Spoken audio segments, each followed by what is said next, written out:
Well, Democratic Congressman Raja Krishnamurthy joins me now live. Appreciate your time, Congressman. Thank you so much, Linda. So there's been a great deal of anger in the US over the way Donald Trump has carried out his policies in the first month of his second term in office. But certainly amongst Democrats, there is a lot of anger that the Democratic Party is not doing more. What's your response to that?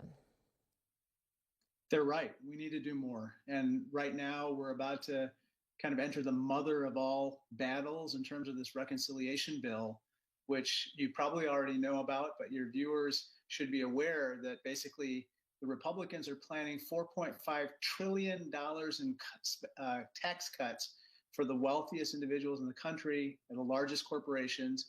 And they're going to fund it with trillions of dollars in cuts to Medicaid, as well as to social safety net programs, to veterans benefits. And then they're going to raise the deficit and debt by $2 trillion. And so this fight is very, very high on the minds of my constituents right now.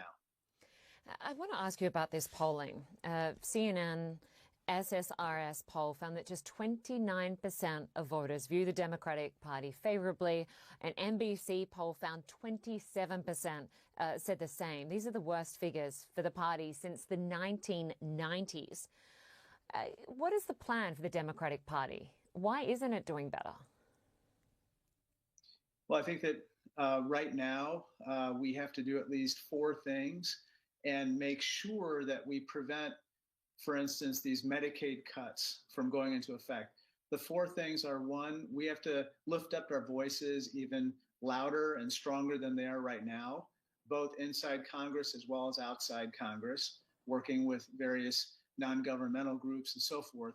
Secondly, we have to continue to pursue litigation very aggressively. Working with states' attorneys generals, it makes a difference. It's not only the right thing to do, but it also enables us to rally support in the court of public opinion. Third, we have to use our votes. And here I voted against the continuing resolution, in part because I wanted the Republicans to come and negotiate with us. Now, going forward, again, we're going to have another chance where they're going to ask us to raise the debt ceiling to fund or to allow for their budget reconciliation bill. That will be another chance, in my humble opinion, where Democrats will be able to use their votes as leverage. And then fourth and last, we have to hold people accountable on the other side. We have to tell them very clearly that their constituents don't want trillions of dollars in cuts to their Medicaid. And so they shouldn't do it. But if they do, then they'll be held accountable at the polls. Senate Minority Leader Chuck Schumer has postponed his book tour amid all this anger over him siding with the Republican Party to pass their spending bill. Two questions. On a scale of 1 to 10, 10 being most divided, how divided is the Democratic Party right now? And second question, is it time for Schumer to go? No, I think right now, my constituents think this is kind of insider baseball, honestly. What they're most concerned about is, are we going into a recession? Both, are we going into a recession, and why are the price of eggs so high at the supermarket and they can't afford the groceries to put food on their table? That's what they want us to be focused on. They really don't want us to be focused so much on these internecine, these intramural fights. They want us to be kind of focused on their problems and what's troubling them. And that's kind of what I'm hearing more than anything else. In the last couple of hours, the Trump administration has been defending its decision to deport some 250 migrants with alleged ties to gangs, defying a judge's order. Do you think that's an issue that voters are going to care about, or do you think that's something that the Democrats won't focus on?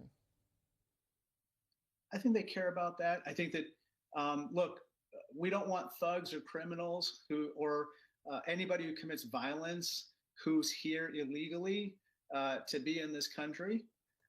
However, using the Alien Enemies Act is something that gives people pause. Why? Because the Alien Enemies Act clearly doesn't apply. We're not at war, and we are not dealing with a state actor. We're basically designating non-state actors and getting them out of the country. The problem is, if the shoe were on the other foot, Linda, and I think that my Republican and conservative friends would be extremely upset if for some reason someday a president of our party, the Democrat, were to somehow designate some country around the world as a hostile country, let's say Hungary, for instance, and then all of a sudden we take their nationals and we deport them. That would be wrong. It would be crazy under the Alien Enemies Act. I don't think that's the way to go. If there are other reasons to deport these people, fine. Let's do it in an orderly fashion under the law. But you shouldn't use that particular provision because it really sets a very dangerous precedent. Congressman Raja Krishnamurti, we appreciate your time. Thanks so much for joining us. Thank you, Linda.